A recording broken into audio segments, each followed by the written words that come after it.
Magandang araw mga bata, ang tatalakayin natin ngayon sa Makabansa 3, Quarter 3, Week 2, Day 2 ay tungkol sa bayanihan sa Pilipinas. Before we begin, please don't forget to like, share, and subscribe. Thank you! Animulang gawain. Tingnan ang larawan. Ano ang ipinapahiwatig nito?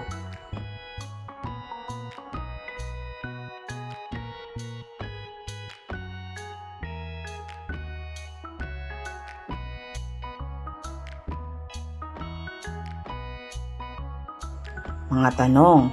Ilarawan ang nakita ninyo sa larawan. Naobserbahan pa ba ninyo ang ganitong pagtutulungan? Ilahad ang detalye nito.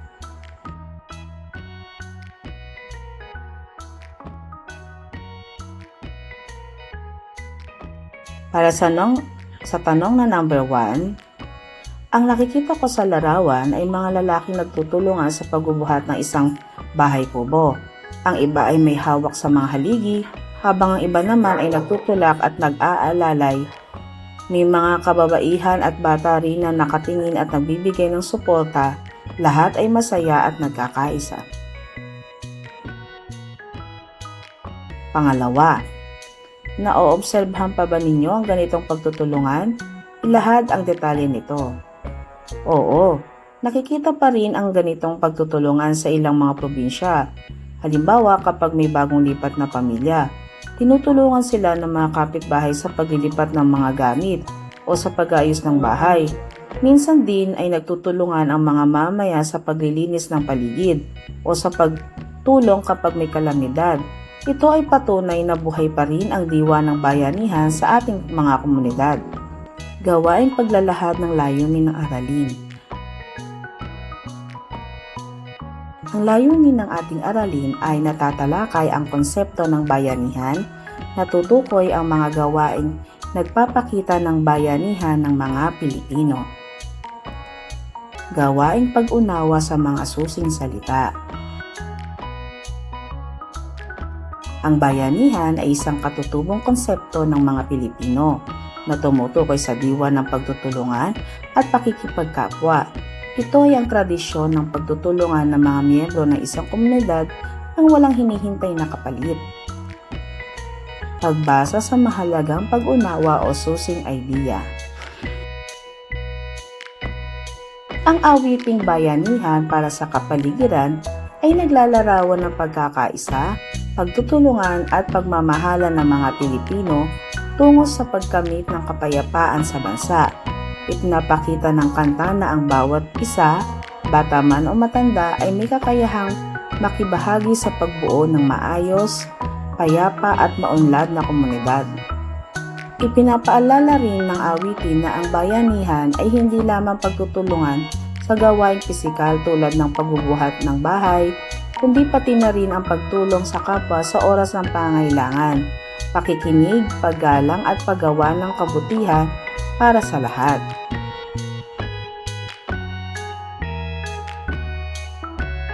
Magpapaunlad ng kaalaman at kasanayan sa mahalagang pag-unawa o susing idea. Ang kabayanihan ay isang konsepto na lubos na nakaugat sa kultura ng mga Pilipino. Ito ay higit pa sa isang salita. Ito ay isang paraan ng pamumuhay na nagpapakita ng pagkakaisa, pagtutulungan at pagmamalasakit sa kapwa.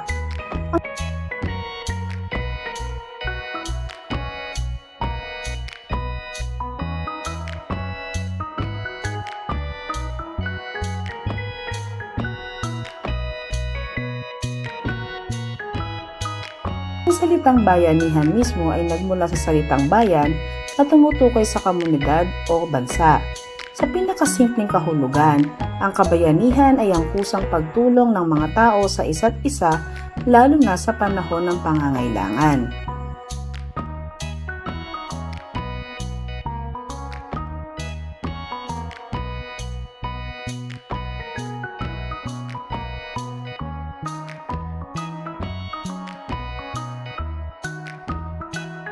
Ito ay ang nagsasama-sama ng mga lakas at kakayahan upang makamit ang isang karaniwang layunin. Ang bayanihan ay maaring makita sa mga simpleng gawain tulad ng pagtulong sa kapitbahay na magtayo ng bahay, paglilinis ng kapaligiran, o pagbibigay ng tulong sa mga nangangailangan.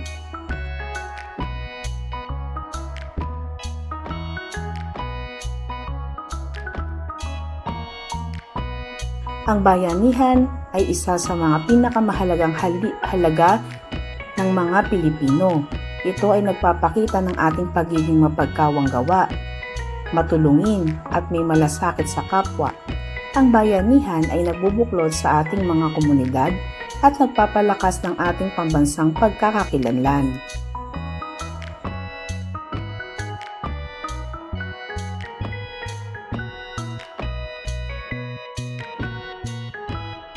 Pagpapalalim ng kaalaman at kasanayan sa mahalagang pag-unawa o susing idea. Gumuhit ng isang larawan na nagpapakita ng bayanihan sa kasalukuyang panahon.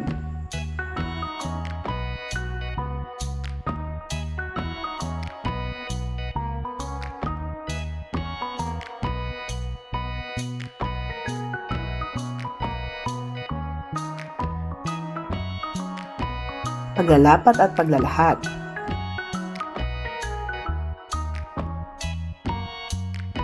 Paano mo na ipapakita ang bayanihan sa iyong pang-araw-araw na buhay?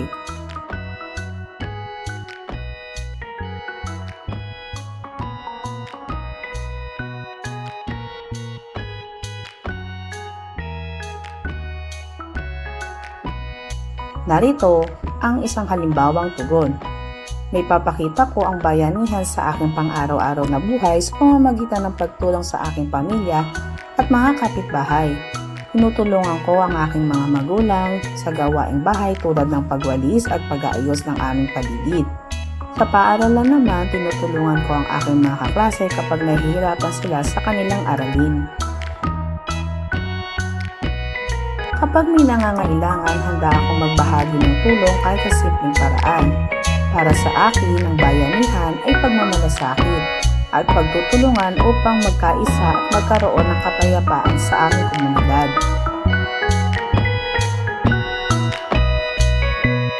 Pagtataya ng katotohanan.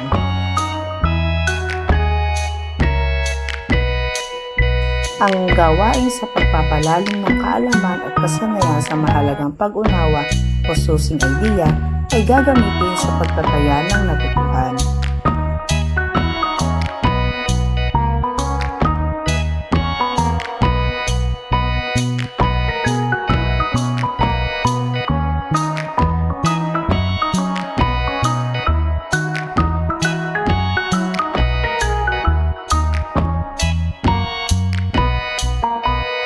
Maraming salamat sa iyong pakikisa sa ating aralin ngayon.